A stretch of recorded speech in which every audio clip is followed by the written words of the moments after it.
नमस्कार दोस्तों, मैं हूं विपुल पुरोहित और आप सब देख रहे हैं मेरा YouTube चैनल।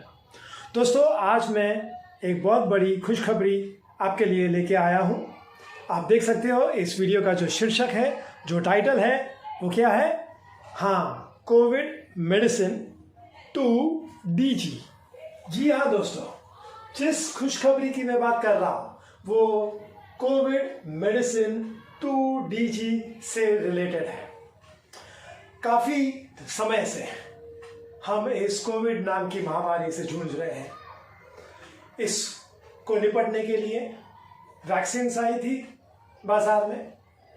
वैक्सीन के बाद भी कोरोना संक्रमण होता है, लेकिन उसका जो असर होता है वो कम होता है और इसलिए दोस्तों वैक्सीन लेना बहुत ज़रूरी है।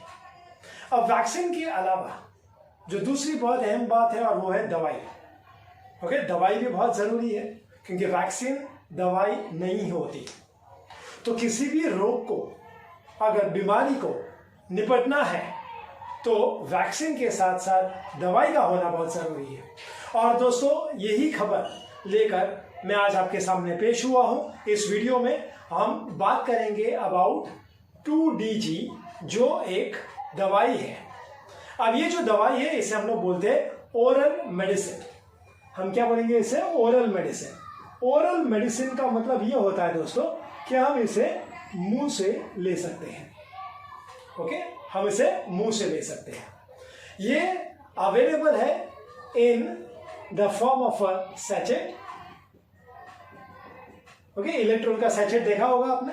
तो अगर वो सैचेट का टॉप पोर्शन निकालते हैं तो उसके अंदर क्या होता है? जी हाँ, पाउडर फॉर्म। तो ये भी एक पाउडर के रूप में आता है। इस सैचेट में 5.85 ग्राम्स की ये दवाई होती है। इस दवाई का नाम क्या है? 2DG।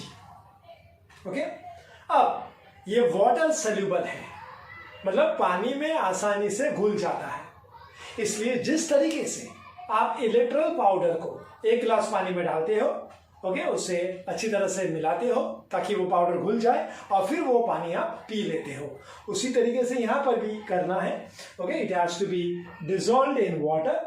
पानी में वो आसानी से घुल जाएगा और फिर उस पानी को आपको पी जाना है और इसलिए हम इसे क्या बोलते हैं? Oral medicine. ठीक है, अब चर्चा करेंगे दोस्तों अबाउट ये 2DG है क्या। तो दोस्तों, जहां तक 2DG का सवाल है, वो एक केमिकल कंपाउंड है और इस केमिकल कंपाउंड का नाम है 2-डीऑक्सी डी ग्लूकोज। ओके, ये इस कंपाउंड का नाम है 2-डीऑक्सी डी ग्लूकोज। अब जाहिर है बात दोस्तों कि जब ये केमिकल कंपाउंड है तो उसका एक केमिकल फॉर्मूला भी होना चाहिए। जी हाँ, उसका केमिकल फॉर्मूला है C6H12O5। क्या है उसका मॉलिक्यूलर फॉर्मूला? C6H12O5। अब नेक्स्ट थिंग इज इसका एक स्ट्रक्चर होगा, तो मैं इसके स्ट्रक्चरल फॉर्मूला आपको बताता हूं। इसका स्ट्रक्चरल फॉर्मूला है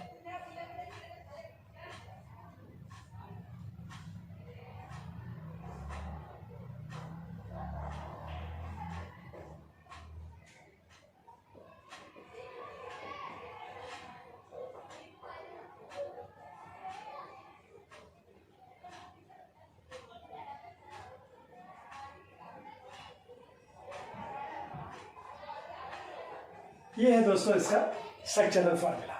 ओके, और यहां पर जो है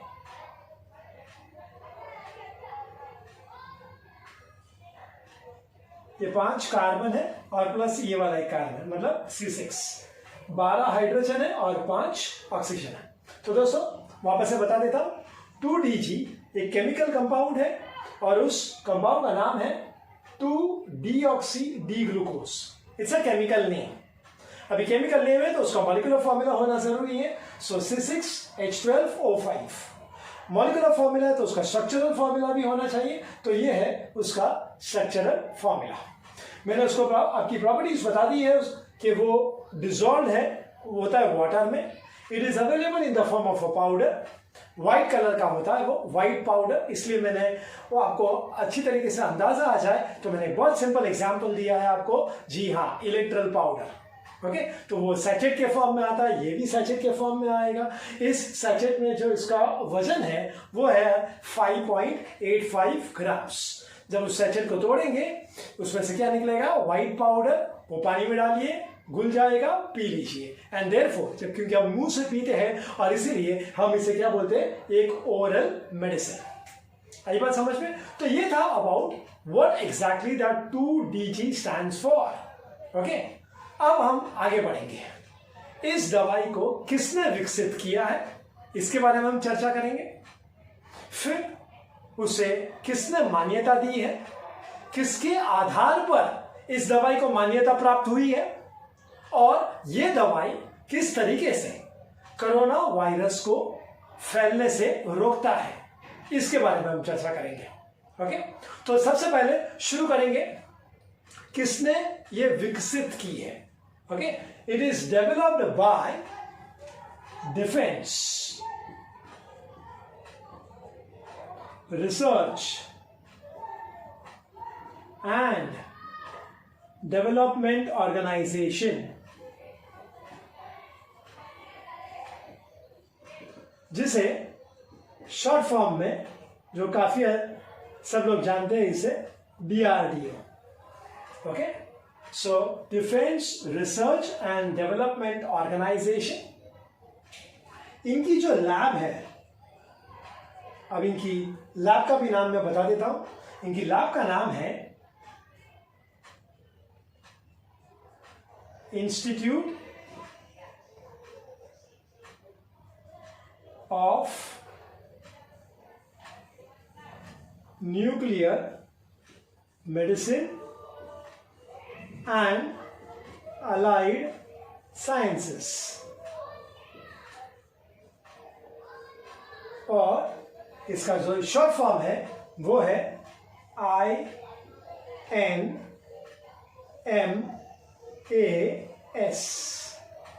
ये इनकी लेबोरेटरी है, किसकी, DRDO। ओके, और ये किसके सौजन्य से हुआ है, और वो है डॉक्टर रेड्डीज लेबोरेटरीज, DRL, और हैदराबाद में वो स्थित है। आई बात समझ में? तो ये मैंने आपको एक थोड़ी सी जानकारी दे दी कि कौन जिम्मेदार है, ओके, इसके डेवलपमेंट के लिए। ओके, कहाँ विकसित हुई है वो, defence research and development organisation, DRDO की जो लैब है, और वो लैब कौन सी है, institute of nuclear medicine and allied sciences, INMAS। Okay, और किसके सौजन्य से हुई है, डॉक्टर रेड्डीज लेबोरेटरीज में। Okay, that is DRL which is in Hyderabad. आई बात समझ में? यहां तक आपको समझ में आ गया। दोस्तों, चर्चा को आगे बढ़ाते हैं और हम बात करते हैं अबाउट अप्रूवल।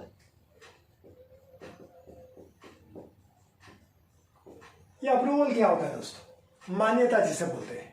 इस दवाई को मान्यता किसने दी है, क्योंकि बहुत जरूरी है दोस्तों, क्योंकि बीते समय में आपने देखा होगा सोशल मीडिया पे तरह तरह की अफवाहें आती है कि ये ले लो कोरोना ठीक हो जाएगा, ये करो तो कोरोना भाग जाएगा। ओके, इस तरह, लेकिन होता कुछ नहीं है। इसलिए एक विश्वास पैदा करने के लिए एक दवाई को जब एक मार्केट में डाला जाता है तो उसका अप्रूवल, उसकी मान्यता होनी जरूरी है, और जो उसे मान्यता देता है उसकी भी मान्यता होनी चाहिए, तब जाकर एक विश्वास बैठता है। तो दोस्तों, आज मैं इसी के बारे में बताना चाहूंगा कि इस दवाई की जो मान्यता है, जो अप्रूवल है, वो दी गई है by drug controller general of India. अब आपको इसके ऊपर तो कोई संदेह होगा नहीं, ओके, जिसे हम शॉर्ट फॉर्म में बोलते हैं TCGI। तो एक तरीके का विश्वास बैठ जाता है दोस्तों। और ये बहुत ज़रूरी है। बीमारी के वक्त हम जब दवाई लेते हैं तो पूरे विश्वास के साथ लेनी है, तब जाकर उसका पॉजिटिव रिजल्ट जल्दी से देखने को मिलता है। तो ये था अबाउट द अप्रूवल पार्ट। तो किसी को भी अगर शंका है कि क्या ये मान्यता प्राप्त है, नहीं है, क्या हम इसे ले सकते हैं, जी हाँ ले सकते हैं, क्योंकि इन्होंने इस दवाई की मान्यता दी है। अब जब हम बात करते हैं कि इतनी बड़ी बॉडी है और इन्होंने मान्यता दी है इस दवाई को, तो वो ऐसे ही तो मान्यता नहीं दे देंगे। ओके, तो ट्रायल्स किए जाते हैं और उस ट्रायल्स के बेसिस पे जो रिजल्ट्स आते हैं और उसके आधार पर मान्यता दी जाती है। अब उन ट्रायल्स को भी करने के लिए अप्रूवल चाहिए, मान्यता चाहिए, जो ये देता है। तो पिछले साल जब ये भारत में तकरीबन मार्च अप्रैल के महीने में इसका असर ज़्यादा दिखाई दिया था, मार्च के तीसरे हफ्ते से प्रधानमंत्री ने लॉकडाउन घोषित किया था।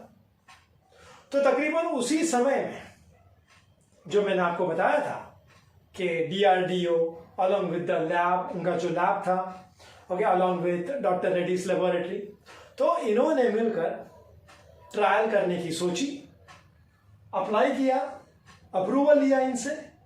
इनको ट्रायल्स का अप्रूवल, ओके, ट्रायल्स का अप्रूवल मिला था अप्रैल महीने में, अप्रैल 2020। ओके, इसमें उन्हें ट्रायल्स करने का अप्रूवल मिला। अब उन्होंने फेज 2 ट्रायल की शुरुआत की और ये ट्रायल्स उनकी चली मई से लेकर तकरीबन अक्टूबर 2020 तक। इसमें 2 फेजेस में हुआ, ए एज वेल एज बी। ए में 6 अस्पताल चुने गए ट्रायल्स के लिए, बी फेज में 11, और टोटल जो पेशेंट्स थे जिनके ऊपर ट्रायल किए गए वो थे 110 पेशेंट्स। 110 पेशेंट के ऊपर इस दवाई का ट्रायल किया गया, ओके, इस समय में तकरीबन मई से अक्टूबर के महीने में। फिर क्या देखा गया वो मैं आपको बताना चाहता हूं। ये जो दवाई है उसकी मान्यता जो प्राप्त की गई है वो कौन से स्तर के लिए वो मैं बताना चाहता हूं। जब कोरोना का संक्रमण होता है तो किस हद तक संक्रमण हुआ है, और वो है फ्रॉम मॉडरेट टू सीवियर। जो इस श्रेणी में आते हैं जिसका इन्फेक्शन मॉडरेट से लेकर सीवियर लेवल तक है, ओके, उनके लिए ये दवाई डेवलप की गई है दोस्तों। तो उनमें देखा गया था कि जो हॉस्पिटलाइज हुए, क्योंकि मॉडरेट टू सीवियर है तो ऑब्वियसली हॉस्पिटलाइजेशन होगा, ओके, माइल्ड सिम्टम्स है, एसिम्टोमेटिक है, वो तो उनका इलाज तो घर पर ही हो जाता है, ओके, 15 दिन क्वारंटाइन रहे। लेकिन जो मॉडरेट से लेकर सीवियर है उनका हॉस्पिटलाइजेशन होता है। और ऐसे को जब ये दवाई दी गई, देखिए यहाँ पे मैंने लिखा है 6 हॉस्पिटल और 11 हॉस्पिटल और 110 पेशेंट के ऊपर ये ट्रायल किया गया, तो पता चला कि उनको जो सांस लेने की जो दिक्कत होती है, ओके, इन पेशेंट्स को सांस लेने की दिक्कत होती है और इस तरीके से मेडिकल ऑक्सीजन की जरूरत होती है उन्हें। तो ये मेडिकल ऑक्सीजन के ऊपर का जो उनका आधार था वो काफी घट गया, काफी कम हो गया, ओके, यानी ऑक्सीजन डिपेंडेंस। कौन सा ऑक्सीजन? मेडिकल ऑक्सीजन, यानी जो ऑक्सीजन सिलेंडर्स होते हैं जिनके बारे में आपने सुना होगा कि ऑक्सीजन सिलेंडर्स की काफी ज्यादा किल्लत हो गई है। जब ये second wave of corona virus चल रहा है तभी वेंटिलेटर्स की दिक्कत हो गई है। तो ये जो मेडिकल ऑक्सीजन सिलेंडर्स के ऊपर जब एक पेशेंट आधारित हो जाता है तो उसकी संख्या में काफी कमी आ गई है जब उन पेशेंट्स को ये दवाई दी गई है, ओके, यानी इसका मतलब ये हो जाता है कि इन्फेक्शन को कम किया है, वायरस का जो इन्फेक्शन है उसमें कमी लेके आई है ये दवाई ने, और इस वजह से इंसान पेशेंट खुद के दम पर सांस ले सकता है और इसी वजह से मेडिकल ऑक्सीजन की जरूरत कम हो गई है। ओके, जो डिपेंडेंस है वो कम हो गई है ये दवाई देने से, और ये कुछ पता चला फ्रॉम फेज 2 ट्रायल, और ये काफी पॉजिटिव रिजल्ट था। और ये पॉजिटिव रिजल्ट होने की वजह से फेज 3 ट्रायल का अप्रूवल, मान्यता इन्होंने दी। ये फेज 3 ट्रायल की जो मान्यता है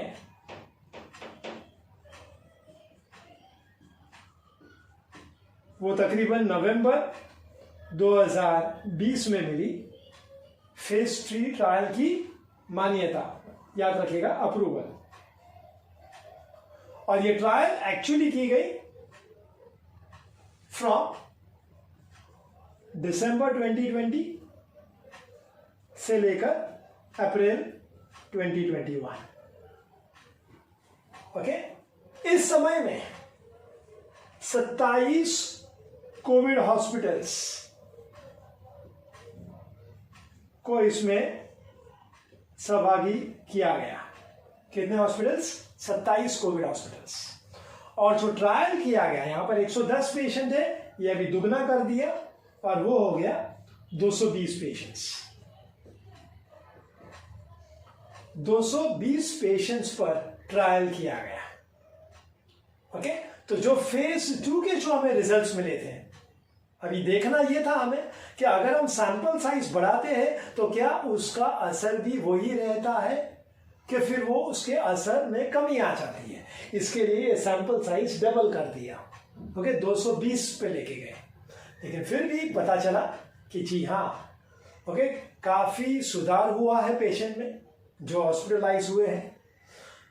हॉस्पिटलाइजेशन का जो टाइम है उसमें भी कमी आई है, यानी पेशेंट को कम दिनों तक अस्पताल में भर्ती किया गया है और वह स्वस्थ होकर घर पर आया है।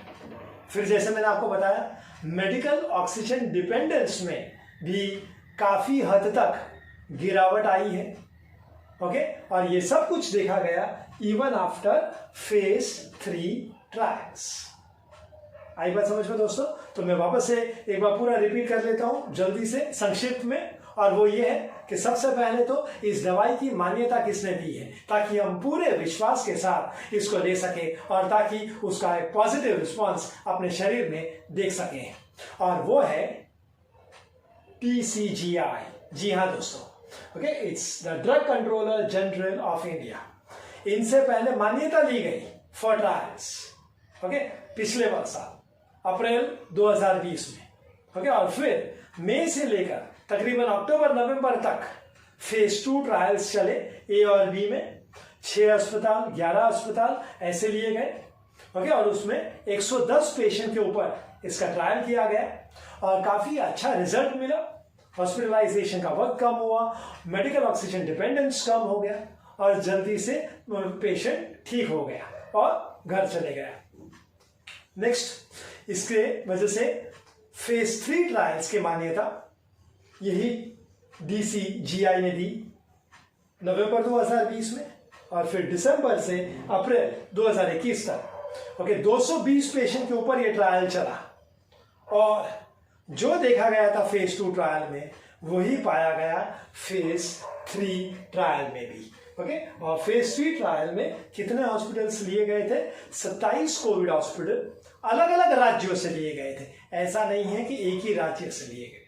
ओके, अलग अलग राज्यों से लिए गए थे ताकि हमें पूरा विश्वास हो कि जी हाँ, ये दवाई सचमुच में असरकारक है। अब दोस्तों, हमने चर्चा की है कि 2DG क्या है, किसने उसको विकसित किया है, उसकी मान्यता कैसे मिली उसे। Okay, phase 2 phase 3 trials. अब चर्चा करेंगे ये किस तरीके से काम करता है, किस तरीके से कोरोना वायरस को वो फैलने से रोकता है, इसके बारे में भी हम चर्चा करेंगे। टाइटल होगा मैकेनिज्म ऑफ एक्शन।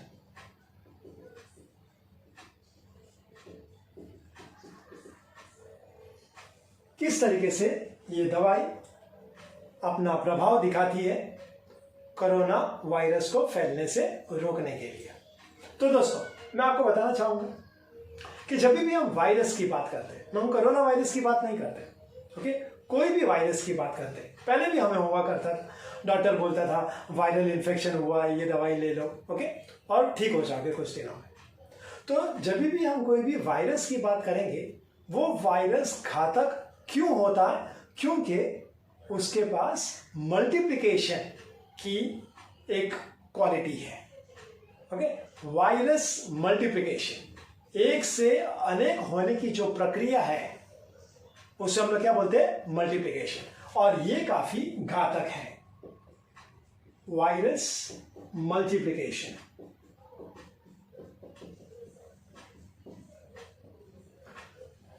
जब इसका मल्टीप्लिकेशन काफी हद तक हो जाता है, तब जाकर वो नुकसान करता है और इंसान मर भी सकता है, जो अभी हो रहा है कोरोना वायरस की वजह से, ठीक है। तो जब ये शुरुआत की गई थी इस दवाई की निर्माण करने की, मैंने आपको बोला था इतना जल्दी नहीं हुआ है, ओके, अप्रैल 2020 से चालू है ये पूरी प्रक्रिया। तो सोच इस बात पर थी कि किस तरीके से इस वायरस के मल्टीप्लिकेशन के प्रोसेस को रोके, क्योंकि एक बार ये वायरस मल्टीप्लिकेशन की प्रक्रिया को रोक दिया गया तो कम जाहिर सी बात है उसमें इन्फेक्शन में कमी आ जाएगी, और इन्फेक्शन में कमी आ जाएगी तो इंसान ठीक हो सकता है। तो इसके ऊपर ही पूरी सोच चल रही थी, ओके, और इसी सोच के पीछे ये दवाई का निर्माण किया गया है। तो क्या होता है दोस्तों? मल्टीप्लिकेशन ऑफ वायरस, जो मैंने आपको बोला है घातक है, तो इसके लिए सबसे अहम जरूरी क्या है? एनर्जी। क्या जरूरी होता है? एनर्जी। अब मैं आपको एक ब्लॉक डायग्राम बना के देता हूं ताकि आपको अच्छी तरीके से समझ में आ जाए। ये ब्लॉक डायग्राम है दोस्तों, एक्चुअल डायग्राम नहीं है, याद रखिएगा ये। मान लीजिए ये अपना सेल है, okay, this is a human cell, okay, इंसान का एक हेल्दी सेल है, ओके। अपना शरीर काफी सारे सेल्स का बना हुआ है, ये आप जानते हो अच्छी तरीके से। तो एकदम संक्षिप्त में आपको सरल भाषा में आपको बताने की कोशिश करता हूं थ्रू दिस ब्लॉक डायग्राम। तो ये है हमारा ह्यूमन सेल, ओके। अब इसके अंदर जो प्रोटीन होता है, प्रोटीन से एनर्जी लेता है कौन? वायरस। वायरस अंदर होता है, ओके। ये वाला जो पार्ट है, सपोज हम इसे कंसीडर करते हैं एज अ वायरस, जो सेल के अंदर चला जाता है, ओके। और सेल का जो प्रोटीन है उसका एनर्जी एब्जॉर्ब करता है, और उस एनर्जी की वजह से क्या होता है? मल्टीप्लिकेशन होता है। इस तरीके से एक में से अनेक बनेंगे, और इस तरीके से वो अलग अलग सेल्स में घुस जाएंगे और उसको डैमेज करेंगे। समझ में आया? ये सारे अपने ह्यूमन सेल्स हैं। तो ये जो वायरस है, ओके, मैं लाल कलर से दिखाता हूं क्योंकि ये घातक है, और लाल मतलब घातक है, डेंजर, ठीक है दोस्तों। तो ये लाल कलर जो है वो वायरस है। तो क्या करता है? वो अपने सेल्स के अंदर के जो प्रोटीन्स है उसमें से एनर्जी वो लेता है, और इस तरीके से वो मल्टीप्लाई होता है। तो ये सारे वायरसेस अंदर घुस जाते हैं इस तरीके से अलग अलग अपने सेल्स में, और इस तरीके से सेल्स को वो डैमेज करते हैं, और जिस तरीके से संक्रमण बढ़ता जाता है उस तरीके से सेल्स डैमेज होने की प्रक्रिया वो भी बढ़ती है, और एक समय ऐसा आता है कि इंसान खत्म हो जाता है। आई बात समझ में? तो आपको समझ में आया ये मल्टीप्लिकेशन किस तरीके से हो रहा है? जी हाँ, ओके। अपने जो नॉर्मल हेल्दी सेल्स है उसका एनर्जी वो वायरस लेके मल्टीप्लाई करता है। अब क्या होता है दोस्तों? देखिए व्हाट हैपेंस इज, मैं आपको एक दूसरा सेल बताता हूं, अपना human cell,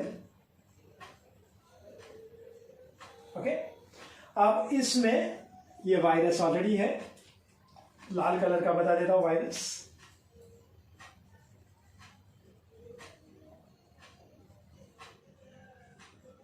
okay.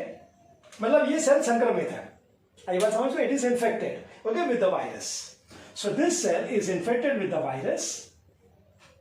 Now what will happen is, हमने ये दवाई दी 2DG, okay, so 2DG goes into this cell, okay, it gets accumulated, इकट्ठा हो जाता है in the virus infected cells।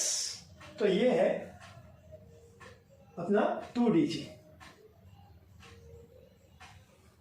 अब ये 2DG क्या करता है, एनर्जी देता है इसको। ओके, इसको क्या करता है, एनर्जी देता है इसको, और इस एनर्जी से ये वायरस स्टेराइल हो जाता है, मतलब उसका मल्टीप्लिकेशन प्रोसेस स्टॉप्स। ये जो मल्टीप्लिकेशन प्रोसेस है वो स्टॉप हो जाती है। आई बात समझ में? एक से अनेक होने की प्रक्रिया बंद हो जाती है जब ये 2DG, it's also form of energy because it is glucose. मैंने आपको बोला था ना इसका नाम, याद है ना, 2-डीऑक्सी डी ग्लूकोज। तो ये एक एनर्जी है, ग्लूकोज का मतलब है एनर्जी, लेकिन वो 2-डीऑक्सी के फॉर्म में है। तो ये एक सूडो टाइप का एनर्जी बोलते हैं हम उसको। क्या बोलते हैं उसको? सूडो। ओके, मतलब सिर्फ दिखावापन। ओके, जब भी कोई भी एक इंसान एक दिखावापन करता है तो हम क्या बोलता है, उसका सूडो कैरेक्टर है। तो इसी तरीके से ये एक सूडो टाइप का एनर्जी देता है। वो एनर्जी नहीं है लेकिन एक एनर्जी की तरह काम करता है। तो वायरस उसको ले लेता है, उस एनर्जी को एब्जॉर्ब करता है। पहले क्या करता था, जब 2DG नहीं था तो ये सेल के अंदर का जो एनर्जी है, प्रोटीन के रूप में से जो एनर्जी वो लेता था और उस तरीके से वो मल्टीप्लाई होता था। और इस तरीके से न केवल वो उस सेल को डैमेज करता था, लेकिन मल्टीप्लाई होने के बाद जब वो अलग अलग सेल्स में जाता था तो उस सेल्स को भी डैमेज कर देता था, उसको नष्ट कर देता था। लेकिन अब यहां पर क्या हो रहा है दोस्तों कि ये 2DG इसको एनर्जी देता है और उस एनर्जी की वजह से वो स्टेराइल हो जाता है वायरस, और उसकी वजह से मल्टीप्लिकेशन प्रोसेस कम हो जाता है और बंद हो जाता है। और दोस्तों मैंने आपको पहले ही बोला था कि वायरस घातक तभी बनेगा जब उसका मल्टीप्लिकेशन होगा। ओके, अब इस मल्टीप्लिकेशन की प्रक्रिया को इसने बंद कर दिया है और इस वजह से दोस्तों इसका जो इन्फेक्शन का स्तर है वो कम हो गया है। ओके, मल्टीप्लिकेशन की वजह से इन्फेक्शन बढ़ता है। ओके, आप लोगों ने सुना होगा कि जब वो कोरोना वायरस अंदर जाता है, ओके, यहां पर आता है, पहले इस जगह पर आता है, और तब तक में अगर सही टाइम पे सही वक्त पे उपचार कर लिया तो अच्छी बात है, अदरवाइज फिर वो अपने फेफड़ों में जाता है। और एक बार वो फेफड़े में गया, जैसे मैंने बोला मल्टीप्लिकेशन होता है, और अगर इन्फेक्शन काफी बढ़ गया, सांस लेने में दिक्कत होती है। सांस लेने में दिक्कत होती है तो ऑब्वियसली मेडिकल ऑक्सीजन की जरूरत होती है। ओके, तो ये सारी चीजें होती है। ओके, तो यहां पर क्या हो जाता है कि पहले तो लंग्स में जाने से ही उसको रोक दिया जाएगा, क्योंकि ये 2DG हम लोग मुंह से ले रहे हैं। ओके, तो जहां जहां पे भी वो वायरस होगा तो वो एनर्जी लेगा, मल्टीप्लिकेशन स्टॉप हो जाएगा। ओके, लेकिन मैंने जैसा बताया था आपको कि ये दवाई दी जाती है किसके लिए, जिसका संक्रमण मॉडरेट से सीवियर लेवल पे हुआ। तो मान लीजिए कि ये कोरोना वायरस लंग्स के अंदर आ गए, ओके, अब इन्फेक्टेड हो गए, तो उसमें भी क्या चांसेस है इसके, और वो है जो मैं नहीं बोल रहा हूं, ये जो ट्रायल्स है उसके आधार पर मैं ये बात कर रहा हूं कि अगर कुछ हद तक इन्फेक्शन है लंग्स में तो ये दवाई इस तरीके से काम करेगा, और इस वजह से क्या होगा, सेल्स डैमेज होने से रोकेंगे, इन्फेक्शन का लेवल कम हो जाएगा। अब जब इन्फेक्शन का स्तर कम हो जाएगा तो अपने बॉडी में जो एंटीबॉडीज है, ओके, जो आप लोगों ने सुना होगा कि वैक्सीन भी क्या करता है, एंटीबॉडीज डेवलप करता है। ओके, ऐसा नहीं है कि कोरोना नहीं होगा एक बार आपने दोनों डोज वैक्सीन का लिया, नहीं, ऐसा जरूरी नहीं है। ओके, वैक्सीन का मतलब होता है कि आप हेलमेट डाल के बाइक चला रहे हो, तो इसका मतलब ये तो नहीं होता कि एक्सीडेंट नहीं होगा, होगा, हो सकता है एक्सीडेंट, लेकिन अगर एक्सीडेंट हुआ तो वो जानलेवा नहीं हो सकता क्योंकि हेलमेट डाला है। ओके, तो वो जो डेथ रेट है उसमें काफी कमी आ जाएगी। तो यही वैक्सीन का काम। लेकिन ये यहां पर ये दवाई है, जो मैंने आपको शुरुआत में ही बोला था, वैक्सीन और दवाई में अंतर होता है। ओके, तो ये क्या करता है, फिर इन्फेक्शन के लेवल को कम करेगा। अपने शरीर में जो ऑलरेडी एंटीबॉडीज है तो वो क्या करेगा, जो भी बचे हुए कोरोना वायरस है, ओके, क्योंकि मल्टीप्लिकेशन तो रोक दिया है, तो जाहिर सी बात है उसका जो कॉन्सेंट्रेशन है शरीर में वो कम है, तो शरीर के एंटीबॉडीज उसको फाइट करेंगे और उसको खत्म कर देंगे। ओके, क्योंकि कई बार ऐसा होता है कि आपने सुना होगा कि रोग प्रतिकारक शक्ति, जिसकी इम्यून सिस्टम काफी स्ट्रांग है, तो वो इस कोरोना वायरस से लड़ता है और उसको खत्म कर देता है। लेकिन जिसकी इम्यूनिटी सिस्टम कमजोर है तो वो उसके ऊपर काफी हावी हो जाता है। तो क्या हो जाता है कि इस दवाई की वजह से इसका इन्फेक्शन का स्तर कम हो जाता है, कॉन्सेंट्रेशन ऑफ द वायरस कम हो जाता है और शरीर के एंटीबॉडीज इसको खत्म कर देते हैं और इस तरीके से पेशेंट जल्दी ठीक हो जाता है, सांस ले सकता है वो अपने आप, और इसीलिए मेडिकल ऑक्सीजन के ऊपर जो वो आधारित है उसमें कमी आ जाती है और वो जल्दी से डिस्चार्ज होके अपने घर जा सकता है। तो ये है दोस्तों, इस तरीके से वो दवाई का जो मैकेनिज्म ऑफ एक्शन है वो इस तरीके से काम करता है और शरीर को स्वस्थ बनाता है, कोरोना वायरस से मुक्त करने की ये पूरी कोशिश करता है। आई बात समझ में? तो दोस्तों ये था अबाउट 2DG के बारे में, जो इन्फॉर्मेशन जो मुझे देने थे, मुझे जो जानकारी देनी थी आपको वो मैंने दी। आई होप कि आपको ये जानकारी समझ में आई होगी और आपको अच्छी भी लगी होगी। तो प्लीज़ इस वीडियो को लाइक कीजिएगा, मेरे चैनल को भी सब्सक्राइब कीजिएगा ताकि इस विषय में जो और भी वीडियोस आएंगे तो वो आपको उसकी जानकारी जल्द से जल्द और आसानी से मिल जाएगी।